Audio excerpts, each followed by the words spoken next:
The story you're about to hear is an unofficial fan-made work, inspired by Bob's Burgers. It is not endorsed by the network or creators.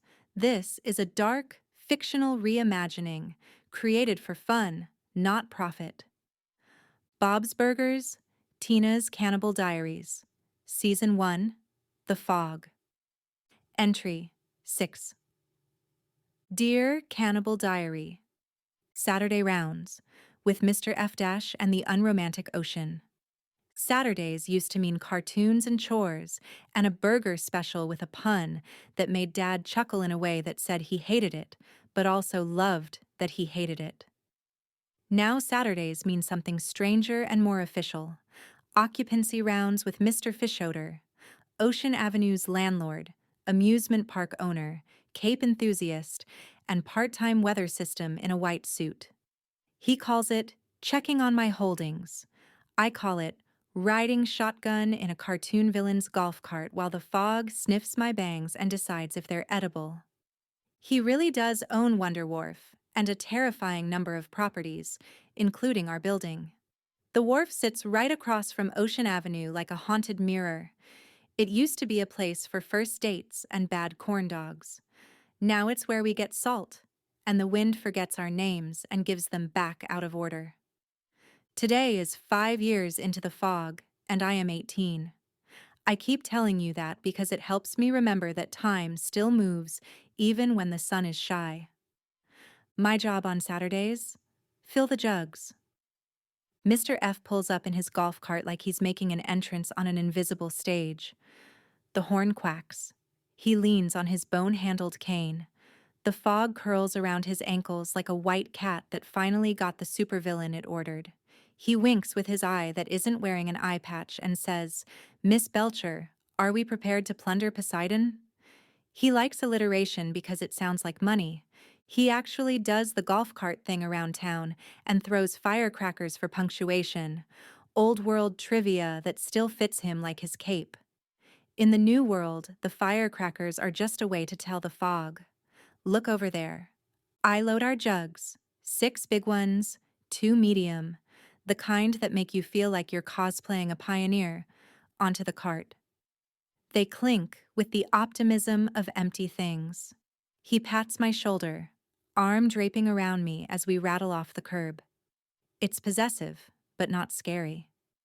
He flirts because he can't help narrating himself, and I'm a girl who writes in a diary and tries out crushes the way you try out bangs, bravely and sometimes poorly. His arm feels like a compliment someone ironed. We head toward the water, past the soft growl of people peddling in the grow house to earn stew. The fog is steady gray today, like wet felt pulled over the town. Mr. F raises his chin like he's daring it to reveal cheekbones.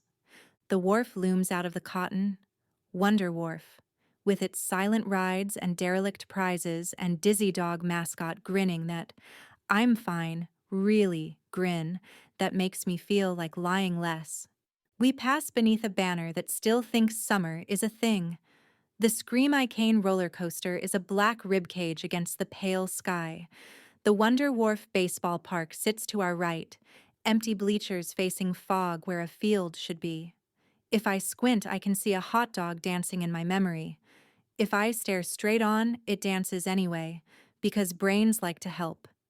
At the edge, the ocean breathes in and out like it's grateful we came. The tide has habits too. I like that about it. Mr. F hops down spryly, offers me his hand like we're about to waltz, and gestures to the line of jugs. "Water, Ms. Belcher. The world runs on it, and so do my ledgers." We dip and fill, dip and fill. The water slugs into the glass and goes suddenly heavy, like the jugs decided to be responsible adults. We bring ocean home for brine and boil and wash, for pickles and salt, and the way Mort says it clarifies the cutting boards of certain tasks. It also runs through Teddy's battery-cooled coils to pretend to be helpful to electricity. We talk about desalination like it's a hobby we'll pick up when the fog stops chewing on our to-do lists. For now, we just boil and scrape and taste and hope. Mr. F stands close while we work, his arm sliding around my waist to steady me when I saw a little. His voice turns into that velvet he uses when he's trying to get a better rent check. Except there's no rent to be had anymore. Just favors. "You're a good sport, Tina," he says, breath warm on the curl by my ear. He puts his lips near my ear and nips, theatrical and light, like a cat that read a romance novel inside out. I blush because blushing is a hobby I never lost. It's weird. It's also fine. I'm 18 and he's the landlord of the sky. Everyone is coping. We cap the jugs and lash them into the back. He squeezes my hand. "Onward," he says, "to collections." Collections means we go door to door so he can remind other restaurants that he is gravity and they are apples.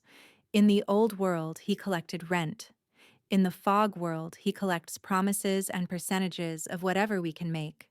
If this sounds harsh, I want you to remember that he also shows up with a generator when the lights hiccup and a laugh when the line needs a villain to make it feel heroic.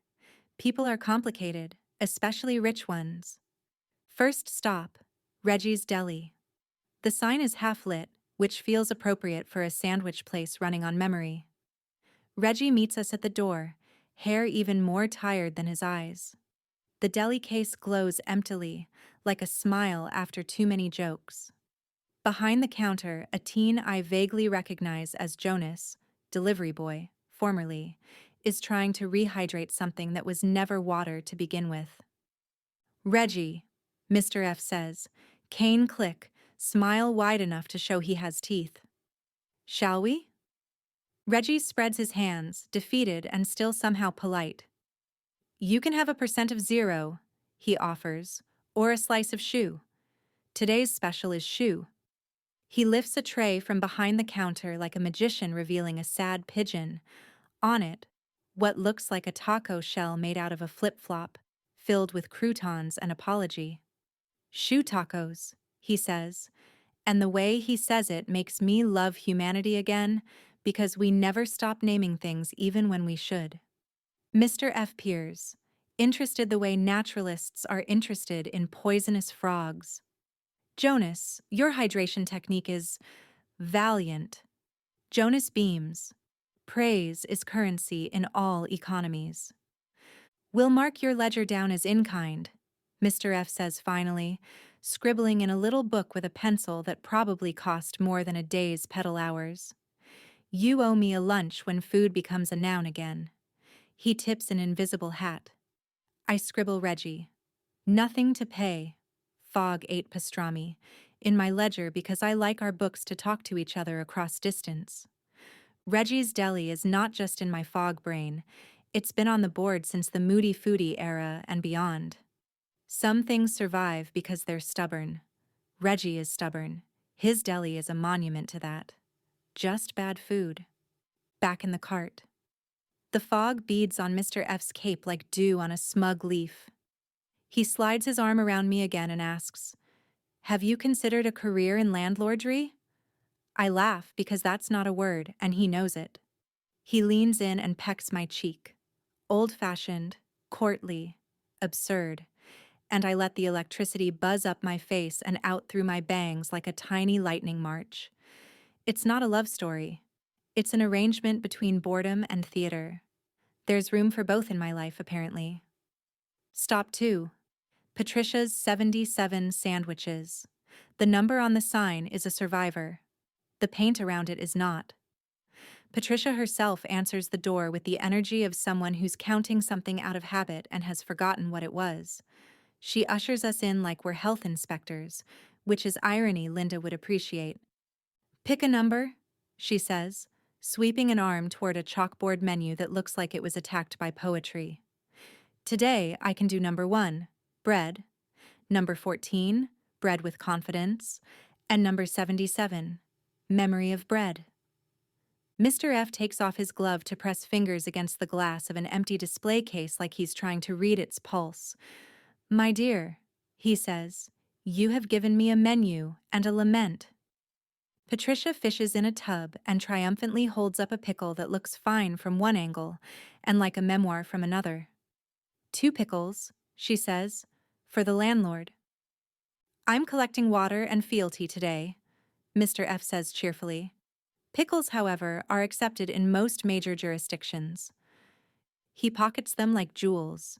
He will bring them to Dad later, I know it. Dad will pretend not to be moved, and then put tiny slices on many like he's knighting a burger.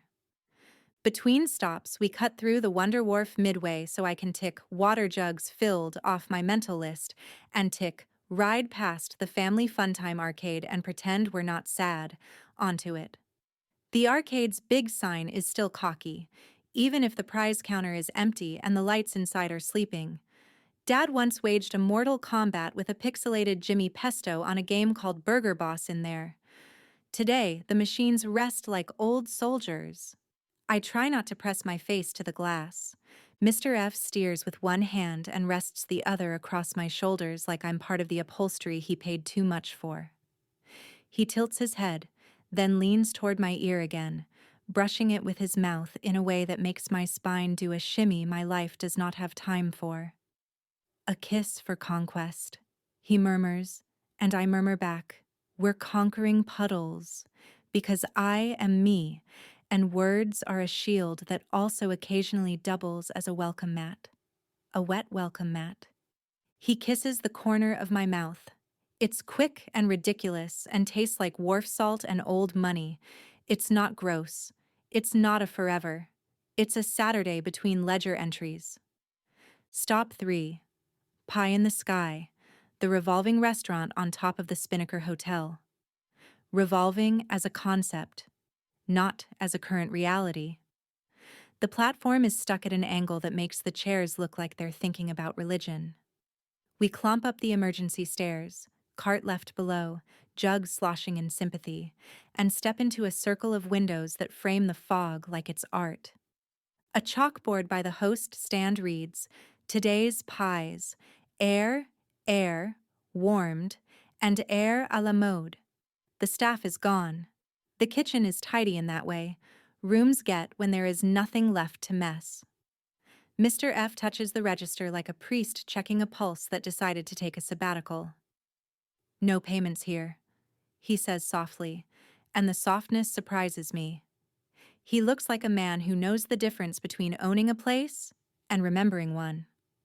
I walk the slow arc and imagine the last time this room turned on purpose.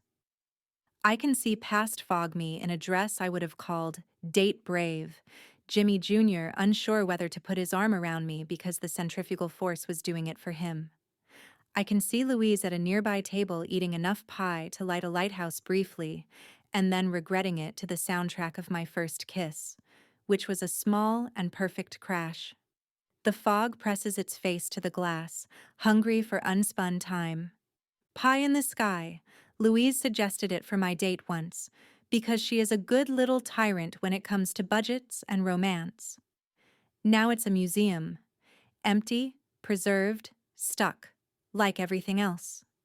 Mr. F pockets a menu because he likes souvenirs he doesn't have to pay for. He takes my hand and kisses my knuckles in an old-fashioned way that makes the bones there flutter. "Shall I take my fee in nostalgia?" he asks the empty room. The empty room does not negotiate. We descend. He is quiet for a block, which is how you know the fog got a good one in on him. Then he brightens. "One more peek for sport," he says, and we detour past what used to be Jimmy Pesto's Pizzeria. The building is dark, empty. The window is still broken from the horde. Nobody fixed it. Nobody stayed. Trev is gone. Jimmy Pesto Sr. is gone. They salvaged what they could and moved the operation 2 blocks south into a shuttered deli with a smaller space and a thinner line. But Jimmy Jr. didn't go with them. Jimmy Jr. lives at Bob's now, upstairs, in the apartment, in Jean's room technically, though Jean sleeps in the restaurant half the time anyway, curled under a booth with his pan collection like a dragon with very loud treasure. Jimmy Pesto Sr. visits sometimes. stands outside and stares at the boarded window like he's deciding whether to be angry or relieved. He brings flour when he has it. Dad accepts it without comment. They don't talk. They nod. That's the treaty. Mr. F doesn't go inside the old pizzeria. He just salutes the broken window with his cane. I pretend to look the other way because my heart is a crowd, and half of it likes a boy who dances with his calves and now sleeps 3 rooms away from me every night. On the ride back, the jugs clunk their glacier song. Mr. F's arm settles around me once more. The fog drifts in streamers past the cart, soft and endless. He tells me a story about being a boy and stealing a boat he already owned, just to know how it felt. He leans in to nibble my ear again. It's a little bolder this time, but still more theater than threat. And then the cart stops. Not because Mr. F stopped it, because something is blocking the road. A body, face down in the street, fresh, still bleeding. Mr. F makes a small noise in his throat. Not fear, annoyance. Like the fog forgot to pick up after itself. Stay in the cart, he says. I don't stay in the cart. I get out. I walk over. I look. It's a woman. Middle-aged. I don't recognize her. Her coat is torn. Her hands are scraped. She was running. She fell. She didn't get back up. The fog is thicker here. It moves wrong, swirling in a pattern that looks like breath. Like something exhaled her onto the pavement and moved on. Tina, Mr. F says, and his voice has an edge I've never heard before. Not theatrical, not charming, sharp. Back in the cart. Now. I look up. Past the body. Into the fog where it's moving. Shapes. 3 of them. Maybe 4. Stumbling toward us. Slow. Purposeful. Eyes fogged white. Mouths open. Horde stragglers. Still out here. Still hungry. Mr. F grabs my arm, pulls me back to the cart. He doesn't use his cane. He uses a whistle. 3 short blasts. Emergency code. The sound cuts through the fog like a knife. The shapes stop, turn, scatter into the gray. We get in the cart. He drives fast. Faster than I've ever seen him drive. The jugs rattle. Water sloshes. He doesn't speak. 2 blocks later, he slows, composes himself, adjusts his cape, clears his throat. Well, he says, voice back to velvet. That was invigorating. I don't say anything. My hands are shaking. The mint in my pocket stays there. I don't want to taste anything right now. You handled that well, he says. Most young ladies would have screamed. I've seen worse, I say. He looks at me. Really looks. For a second, the theater drops. Yes, he says quietly. I suppose you have. He drops me at the curb in front of our restaurant with the showmanship of a man delivering a princess to a castle that has a grill instead of a throne. Until next Saturday, Ms. Belcher, he says, and for a second his eyes look younger, like all the mischief is a disguise for kindness, or the other way around. The line outside Bob's Burgers is already long, coats and hats and damp patience. Jean's pan drum beat walks along it like a dog on a leash. Louise polices with her tongs, tapping the rope like a conductor counting off a very serious overture. Linda wipes down the counter in figure 8s that could bless a house or dismember it, depending on the ladle. Coochie Kopi sits by the register, not lit, still holy. Linda kisses 2 fingers and touches him anyway. I stand there with the water jug marks on my palms and the fog in my hair and feel the block thump under my boots. The basal instinct is still on the urger of the day board from yesterday. 1 leaf if he's feeling brave. And Dad is. Because the basil obliged with a little green clarity. Today he chalks up a new one under it while the battery hum holds steady. Poutine on the Ritz. If we can fake the fries. a classic from the book of good puns that used to be jokes and are now liturgy. The line murmurs like a congregation being told there will be communion and dessert. Teddy spots me and does the small nod we save for family coming home with hands full. Mort leans half out of the doorway of the funeral home next door and lifts a kettle in salute. Rudy jogs across from the grow house. He has a clipboard under his arm. The clipboard has a list. I love lists. He slows when he sees me. His eyes do a quick scan. The water jugs, Mr. F's cart pulling away, my flushed face, the way I'm standing. His smile doesn't quite reach his eyes. Good haul? He asks. Yeah, I say. He looks at me for another second. 2. His scarf is very blue today. His jaw does something I've never seen it do before. Tightens. Releases. Cool, he says. I'll help you unload. He takes 3 jugs. I take 3 jugs. We don't talk. We walk to the back. We set them down. He goes back for the last 2 without asking if I need help. Louise is watching from the doorway, bunny ears sharp, eyes sharper. Fun Saturday? She asks. It was fine, I say. You smell like cape, she says. It's a very distinctive cape. Rudy noticed. Noticed what? That you smell like cape. She pauses. And that you look like you enjoyed it. I didn't. I'm not saying you did. I'm saying you look like you did. There's a difference. Fix your face before you go inside. She walks away.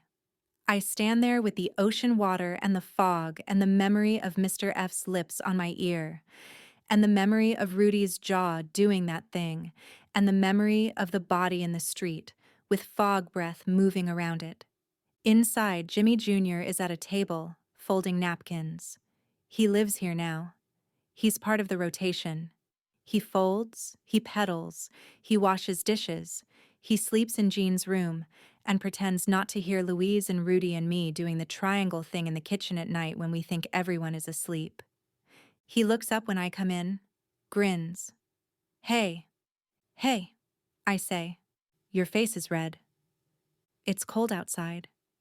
It's always cold outside. Then I'm always red. He laughs, goes back to folding. His calves flex under the table. I look away. Rudy is at the grill talking to Dad. Dad is nodding. Rudy is explaining something about voltage. His hands move when he talks. I like his hands. He doesn't look at me. I wash my hands. Knuckles, webs, thumbs, wrists. The way Dad taught us. I take my place at the register with the ledger open to a clean page that smells like pencil and onions and a little mint. I stack the ocean water in the back. We will boil it and scrape it and feed it to the day until it becomes pickles or soup, or the reason a battery decides to purr instead of pout. Linda comes over, hugs me. Good job, sweetie. I just filled jugs. You did more than that. You came back. That's the job. She kisses my forehead, smells my hair, frowns. Did Mr. Fischoeder use cologne today? I think it's the cape. She doesn't say anything else. She pats my shoulder and goes back to the line. Dear Cannibal Diary, Saturday is for collecting. C for salt, promises for rent, eyes for crushes, breath for petals, basil for naming a burger like a spell. Fischoeder took me out and brought me back with a showman's kiss and a landlord's smirk, and the understanding that I am a person who can hold multiple truths without spilling them. I can be Bob's daughter, and an 18-year-old who likes compliments, and a clerk of the fog who records how many bodies ate and how many lights stayed on. The wharf still stands. The arcade still remembers. Reggie still can't pay. Patricia still can count. Pie in the sky still refuses to spin and somehow still revolves around a memory of me. And there are still bodies in the street, still shapes in the fog, still horde stragglers who didn't get the memo that the tide pulled back. Rudy looked at me like I cheated. Maybe I did. I don't know the rules anymore. Jimmy Jr. lives 3 rooms away. Rudy lives next door. Mr. Fischoeder tastes like old money and theater. I write their names in different sections of my brain and try not to let the pages stick together. I close this page for lunch service. The line is ready to believe in ketchup again. The grow lights hum like purple bees. The fog presses its face to the glass and laughs, but quieter than it used to. If it ever asks me out, I'll say no. I have plans. T.